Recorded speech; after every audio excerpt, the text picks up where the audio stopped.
Question number 1 says two particles of mass m each are tied at the ends of a light string of length 2a. The whole system is kept on a frictionless horizontal surface with the string held tight so that each mass is at a distance a from the center p. ठीक है. Now the midpoint of a string is pulled vertically upward. एक बात इसमें ध्यान से समझना, question में confuse मत होना. ये जो पूरा का पूरा सिस्टम है ये एक हॉरिजॉन्टल प्लेन पे रखा हुआ है.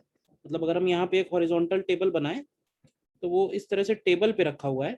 ठीक है. और दोनों मासेस को हमने स्ट्रिंग से जोड़ रखा है और फिर इस स्ट्रिंग के मिड पॉइंट को हम ऊपर की तरफ पुल कर रहे हैं, यानी वर्टिकल डायरेक्शन में.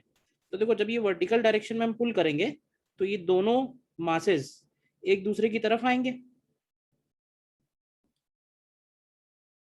ये दोनों मासेस एक दूसरे की तरफ आएंगे और ये जो स्ट्रिंग है ये इस तरह से कुछ वर्टिकल हो जाएगी. इस पे हम फोर्स F लगा रहे हैं मिड पॉइंट P पे. देखिए ध्यान से. ठीक है. इनिशियली दोनों मासेस के बीच में a का डिस्टेंस है. फिर हमको फाइंड ये करना है as a result particle move towards each other the magnitude of acceleration when the separation becomes 2x. मतलब जब इनके बीच का सेपरेशन 2x होगा उस वक्त इनका एक्सीलरेशन क्या होगा ये निकालना है. तो ऐसे देखो कि अगर ये डिस्टेंस 2x है तो ये भी x हो जाएगा, ये भी x हो जाएगा, ये डिस्टेंस a रहेगा. अगर हम ये वाला एंगल थीटा ले लें तो सबसे पहले हम लोग लिखेंगे balancing forces eight point P. अब ऐसे देखो तो पॉइंट P जो है वो मासलेस है. मासलेस है तो उस पॉइंट पे फोर्सेस हमेशा बैलेंस होंगे. तो अगर हम इन दोनों स्ट्रिंग्स में टेंशन T और T ले लें तो F की वैल्यू हम लोग लिख पाएंगे डायरेक्टली 2T cos थीटा के इक्वल बनेगी. देख लीजिए ये हमारी फर्स्ट इक्वेशन हो जाएगी.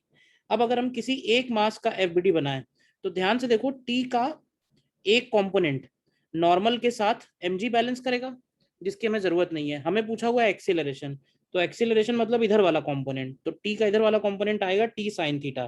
तो उसको हम लोग लिख सकते हैं m into a is equal to T sine theta. ये हमारी दूसरी इक्वेशन हो जाएगी किसी भी एक मास के लिए. तो दोनों इक्वेशंस अगर हम डिवाइड करें तो देखिए क्या मिलेगा हमको. ma upon f is equal to tan theta upon 2.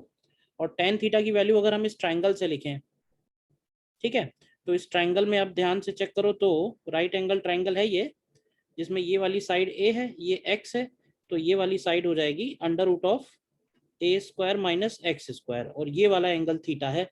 तो tan थीटा की वैल्यू बनेगी x upon under root of a square minus x square.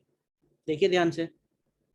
और हमें एक्सीलरेशन निकालना है तो एक्सीलरेशन की वैल्यू यहाँ से देखो आ जाएगी f upon 2m into x upon under root of a square minus x square. तो यही हमारा आंसर बन जाएगा बी ऑप्शन. क्लियर है.